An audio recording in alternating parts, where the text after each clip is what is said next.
Welcome back to Leveraging Leadership, where we unpack the art of business leadership. I'm your host, Emily Sander, Chief of Staff turned Executive Leadership Coach. I work with people to help them step into effective leadership and realize their professional and personal goals. If you have known failure and success, if you have had good bosses and bad bosses, if you are a high achiever and want new ideas, and if you want the practical and tactical side of things, then you are in the right place. This show is all about finding your points of greatest influence and leveraging them to better serve those around you. Do you ever feel like, I'm not making progress? I don't know if I'm doing a good job. I don't even know why I'm here. This is not working. This chief of staff thing is not working. I tried. I'm trying all I can think of, and it's not going well. This episode is about still making progress. So you can have accomplished a lot and did a lot and still be making progress at the same time. So I was coaching someone in a chief of staff role, and she had come in to a pretty uphill battle. It was a brand new role. No one really knew what the chief of staff role was. It wasn't set up the greatest. It wasn't announced or it wasn't explained what the role was going to be doing. She just showed up one day. And one of her main mandates was to lift the original founder out of the business, which is a very common tale for chiefs of staff. And it was pretty male dominated, good old boys club type of thing. So she had a lot of opportunity at the beginning of her role, if we want to put that in a good light. And she had been working through these different things, and it was 2 steps forward, 1 step back, 2 steps forward, 3 steps back. We're going to slide all the way back here, and then have to go again. And there were definitely some strong personalities. There were some folks who weren't the sharpest tool in the shed, if I'll put it that way. And so she was working through all these things, and it was kind of a slog. But she kept going and she kept going, and she made little inroads here and little tweaks there and little small wins over here. And she got to the point where over several months, it was, Emily, like, I haven't done anything. I don't know if this is worth it. I don't know if I'm doing a good job. And I said, whoa, time out. So when you first got here, no one knew what chief of staff was. Did they know what that role is? Did they know that you're in that role? Oh yeah, everyone knows I'm in that role, and everyone has seen me around, and I make the rounds to our different offices, and I'm running these meetings. Okay. So when you first got here, the meeting cadence and the communication was either non-existent or so garbled that everyone got mixed messages. Where is that today? Well, we have this meeting weekly, we have this meeting monthly, we have this meeting quarterly, we have these groups meet every other week, and we have, I lead this meeting here. Well, hold on, like, who did that? Well, I mean, I did. Okay, is that helping the teams? Well, yeah, but like, we're still not doing these types of things. We're still not collaborating this way. We're still not communicating and thinking down the road. Okay, sure, fine, fair, valid points.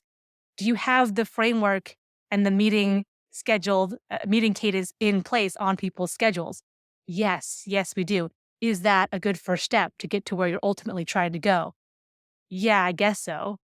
Well, could you get there without that? No, not really. Okay, well, then that's a step in the right direction. She also got an office, and in that setup, it was optically indicating she is absolutely part of the executive team and she's in charge. So just how they were set up and how that went for them, she had gotten that office.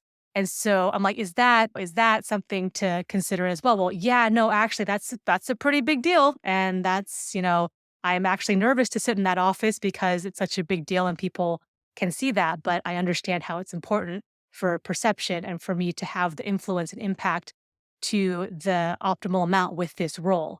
And so we went through this whole conversation, right? And it was like, oh, actually, like, a lot has happened and I've done a lot of good. Now, is it all the way there? Is it all the way done? No, certainly not. Am I capable and as comfortable and as confident as I want to feel in the chief of staff role? Maybe not.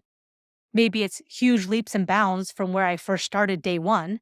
If I really sit down and think about it, is there much more I want to do with this role and much more I think I can give and produce with this role? Absolutely. Should I go after those things? Absolutely. But you can still have achieved a lot and have made a lot of progress while you are still making progress in terms of yourself in the chief of staff role, in terms of how the teams are doing and how the company is doing. So I just wanted to get that out there because I know it can be a slog sometimes. I know it can be, you're making these little things here and there. You're in it day to day. So you can't see the big picture sometimes. But for me, speaking to that person, I could clearly see from the outside, no, you're making huge strides. You're turning this ship around and it's pointed in the right direction. So instead of going like south, at least you're pointing north now. So you're kind of weaving in and out of the course, but at least you're directionally correct and thematically correct. So takeaways for you, if you're in that spot or if you're having one of those moments where like, what the heck am I doing here? Take a breath, zoom out, and think about day one as chief of staff and how you felt and what position the teams were in and what position the company was in. Now think about what things that you have been involved in or spearheaded, or at least helped nudge forward. Think through some of those things. Okay, well, is that progress? Is it better than when you started? All right. And then, sure, an extension of that would be, all right, think through the things that you still want to accomplish, that you're still working on, and keep those things in front of you, but have them both. Hey, I've done a lot, or the team has done a lot, and I've facilitated that or made that possible. And there's these different goals we have going forward. So have them both in mind. If you're still sitting there and you're saying, like, I don't think I've accomplished anything, I don't know if I've made progress, you almost certainly have. And I would be happy to talk to you about that and get that clear for you on a free 30-minute clarity call. The link will be in the show notes, as always.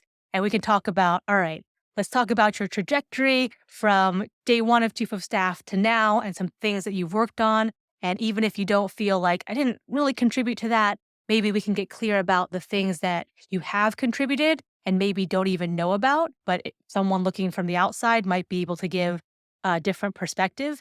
And, or if you're saying, all right, I acknowledge these things, but I have these things in front of me. I'm not quite sure how to position the role best or how to make inroads there, but I definitely know where I'm trying to go. We can talk all about that as well and get you some tactical takeaways.